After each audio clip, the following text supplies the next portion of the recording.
Hi, this is the professor again, and here to talk about a specific topic that my friend has brought up. So he was asking me about fear and how he could address it.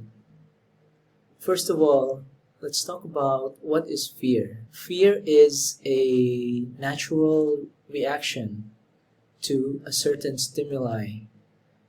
It's like when you walk on the street and you see a dog barking at you, you feel fear because your mind has been conditioned to be afraid of dogs for some reason. Or when you're crossing the street, you feel fear because you're afraid that you might get hit with a truck. What I'm saying is fear is a natural reaction and it has a function.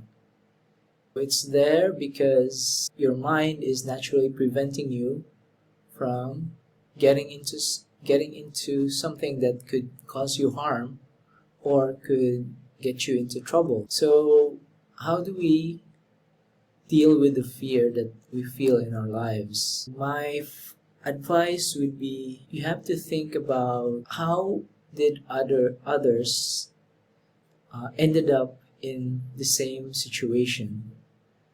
So, for example, when you're crossing the street, you saw other people crossing the street as well. What happened to them? If you can see that they were able to cross the street successfully, then even though you're afraid, it means that you can still cross that same street as long as you're careful.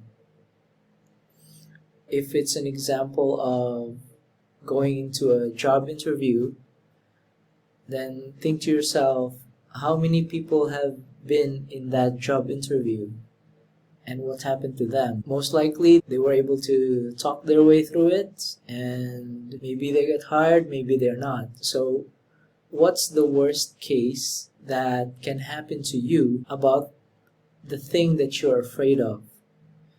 So if it's a job interview, what's the worst case? The worst case is probably they won't hire you, right?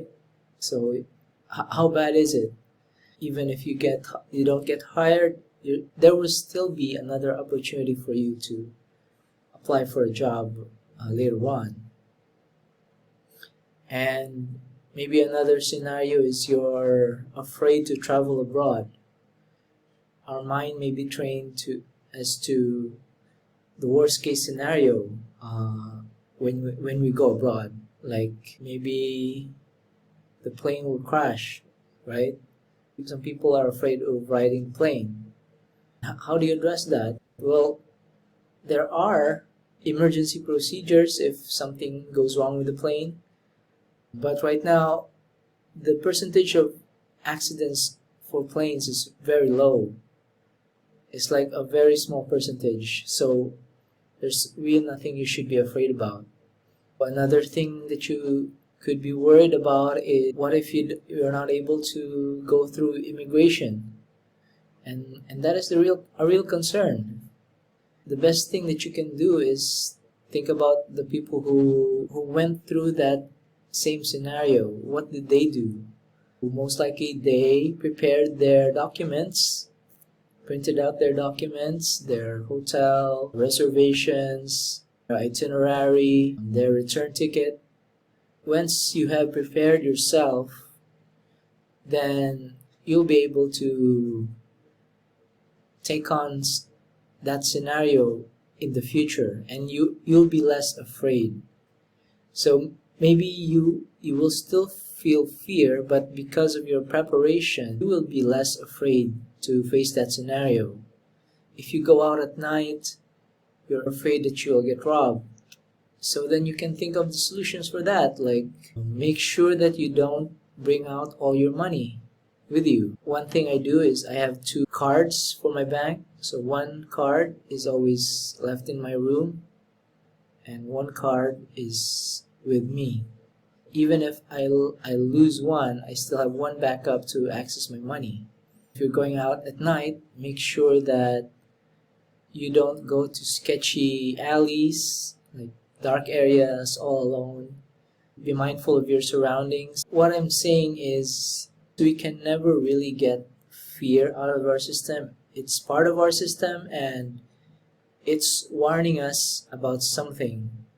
But the best thing that we can do to address it is do some preparations and also think about the worst case scenario. Is it really going to be the end of the world for you if you do that thing? Most likely it's not. So just go and do it. There's very few things in the world that you can do that you could say that's the end of your life. Most likely, even if your fear does come true, life will still move on. So go out there and do what you gotta do. This is the Professor Kim J. Thank you for listening and see you next time.